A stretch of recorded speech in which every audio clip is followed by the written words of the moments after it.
Hi, everybody. This is James Cronenberger. Today, the topic is addictions.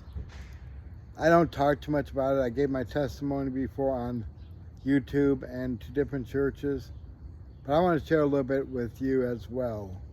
Because some people judge people no matter what they've done and they profess to love Christ.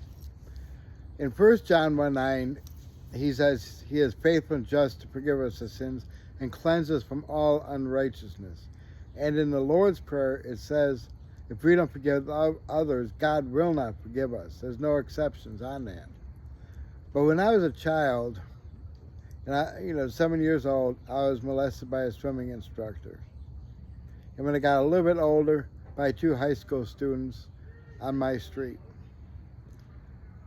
And I was so angry and hateful. I wanted other people to feel the pain that I did. I never laid a hand on anybody, but I exposed myself to people to show the anger and hateful that I had. And it became an addiction. I remember after each time it happened, I prayed to God and asked Him, Lord, please help me not to do this again. But the anger just overrid everything. I made some good friends when I was growing up. Some stuck by my side, some deserted me, and that's fine too. I want friends that care about me no matter what, just like I would to others. Since then, I started a group called Fair Treatment Reform and Reentry. It became national, pretty much. I had my friend Candace Hudson run it for me, and she really brought it up to the level it should be. We worked on pro-reform because we believe people deserved a chance. And that does not mean I believe every single person should be on the street, because I don't. But I believe that God can forgive you no matter what. And our hope and prayers is that people turn their hearts towards Christ. And it's an easy step. It is asking you have to go through Jesus to get to God, but you ask for forgiveness.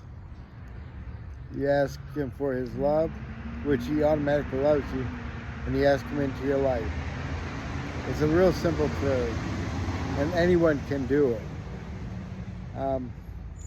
I get many people calling me, that are addicted to this or that. It could have been drugs, alcohol, gambling, sex.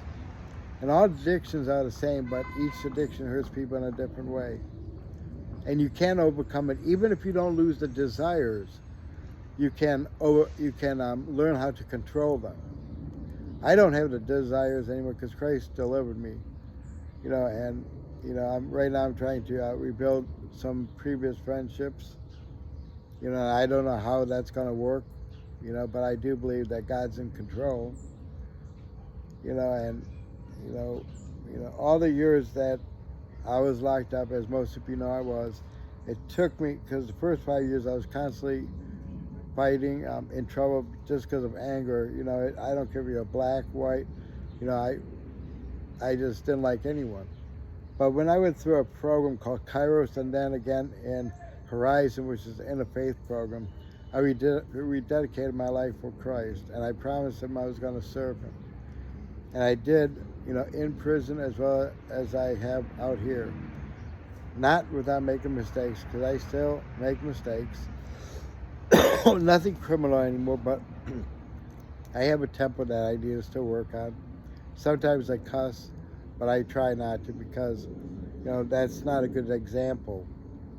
When you're trying to share Christ with others. Excuse me. I got a bad sore throat and a cold today. I remember hanging around with a lot of these cool people when I was growing up. I'm not going to mention anybody's name. We were really good friends, but I was still angry, and sometimes I think I showed it to others. My parents didn't know until the police came to their house to want to talk to me because of what happened to me with an individual, and that's how my parents found out. Back then, you didn't really have the counseling or the help as you do today. And I'm not asking for pity or anything. I'm asking for prayer for these men that are still, or women that are still out there doing wrong. And, in Columbus, and I'm not sure how it is in my hometown of Cleveland, but in Columbus, drugs are so bad right now. Fentanyl pretty much replaced heroin.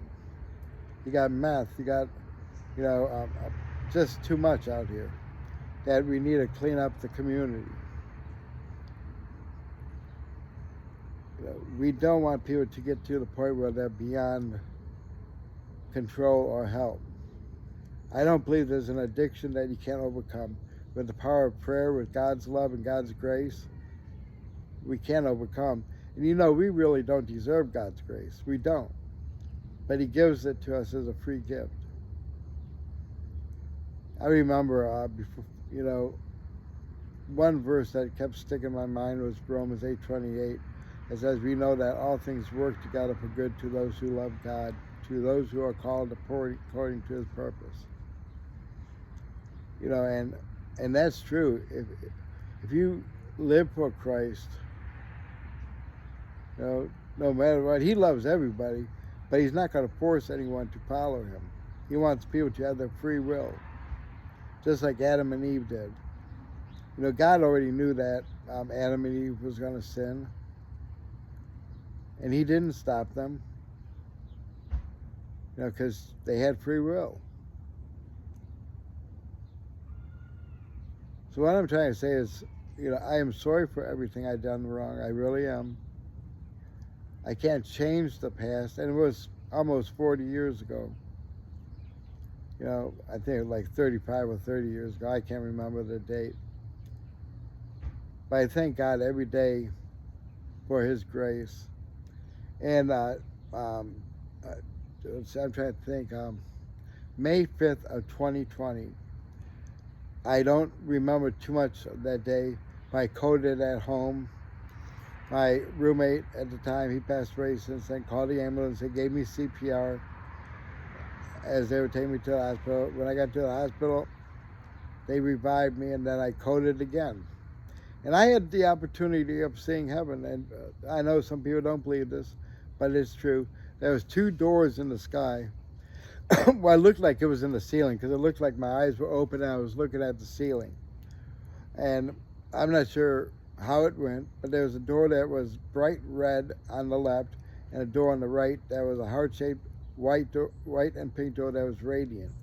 And I got sucked through that door, and the guy on the other end handed me a piece of paper that said righteousness. And I asked him, where am I? He said, in Oman. I said, where's the houses and many mansions? I'm not sure why that was the question I asked, though. He said, 20 miles up the road in Omar. There was no cars on the street. There was a big concrete high street that did not have a mark. There was no trash cans around. It was just real beautiful. But I was brought back to earth, and I came out of it, and I heard my sister cry by the phone, and the chaplain came down to pray with me because they didn't expect me to live. And I remember kicking the chaplain. I called up, after I got out, which was a year later. Well, not a year later, but sometime later. And, I prayed for him. The day that I was released from rehab, my roommate brought me home, and I kind of faked it out that I could walk good enough. When I got out of his van, I fell straight to the ground. I couldn't get up. Literally could not get up. I felt helpless. My roommate had to call 911 for them to pick me up and carry me into the house. They sat me in my chair. I stayed there for hours until I had to use the bathroom. And it was a struggle. And I always wondered, with all these good people in the earth, and they passed away, like my mom, my dad, my brother, why did I survive it?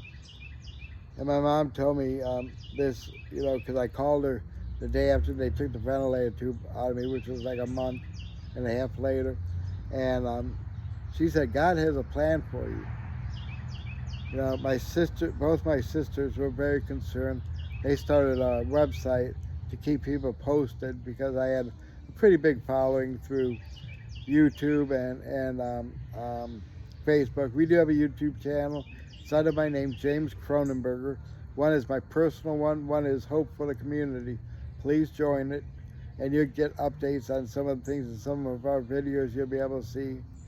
I want people to know that I don't care what you did wrong. You are valuable. You are loved. Maybe some people walk away from you for whatever reason. And it's always important to make amends and apologize to those that you can without forcing anything with them. You know, I love my sons. I do. I don't have a relationship really with them yet.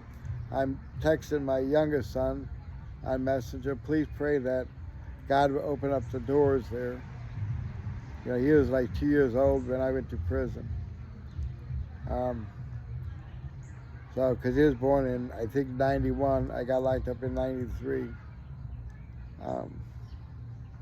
If you would like to call me, my number is 614-448-7385. Our email is hopeforthecommunity2024@gmail.com. Let me share a little bit about what Hope for the Community is so people understand that. I'd love to see Cleveland follow suit and other cities in the state of Ohio and other states. It's a group of concerned citizens that care about less fortunate people as us. The homeless folks, we just did a brown bag lunch for them. We passed out 205 or something like that, brown bag lunches. We're doing spaghetti dinner on, I think it's the 14th of December, and love care packages with a scarf, gloves, and hat. And whatever else we can get. We'd like get some personal hygiene and other stuff to keep them warm. If you'd like to donate any of that stuff, or financially, you could mail anything to 1141 Oakwood Avenue, Columbus, Ohio, 43206. Or you could use our Cash App, $Hope for Ohio. All the money will go towards that, and whatever's left over will go towards future events.